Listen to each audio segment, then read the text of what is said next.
Hello. As you know, a gas consists of a godzillion number of gas particles moving around. It's impossible to analyze the motion of a godzillion number of gas particles. But luckily, we can rely on some macroscopic descriptors such as pressure of the gas, volume of the gas, and temperature of the gas. So the pressure, the volume, and the temperature are called the states of the gas. So instead of analyzing each individual gas particle, we only need to analyze the states of a gas. It turns out that the states of an ideal gas is governed by this equation. PV is equals to nRT. So I have to tell you who is N, right? N is the amount of gas expressed in number of moles. And who is R? R is another constant. It's called the molar gas constant. It has the value 8.31 joules per Kelvin per mole. So this equation relates the states of a gas, right? So it's called the equation of state. Do all gases obey the equation of state? Nope. But if a gas obeys the equation of state at all values of P, V, and T, then it's called an ideal gas. If it doesn't, then it's not an ideal gas. So it's a bit like your school rules, yeah? So if you obey your school rules all the time, you're a model student. But if you don't, well, you're not a model student. So do real gases behave like ideal gases? Well, more or less, yeah?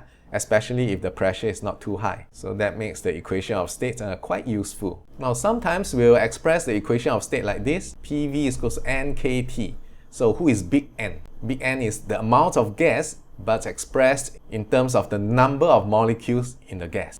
So this is the number of moles in the gas, and this is the number of molecules in the gas. If you choose big N, then the constant is going to be small k, Boltzmann's constant, which has this value here. Now, some students will be interested to know where did this equation of state come from. Well, it actually came empirically. That means this law was discovered through observations. First, there was the Boyle's law, which says that if you keep temperature constant, pressure is inversely proportional to volume, which is quite intuitive, isn't it? When you compress a gas, the pressure will increase. Followed by Charles's law, which says that if you keep pressure constant, the volume of a gas is directly proportional to its thermodynamic temperature, which is again intuitive. Hot gas expands, right? Then there is this so-called Avogadro's law, which says that if you keep pressure and temperature constant, the volume of the gas is proportional to the amount of gas particles, which is even more intuitive, right? When you blow more air into a balloon, it becomes bigger. So if you combine all these three together,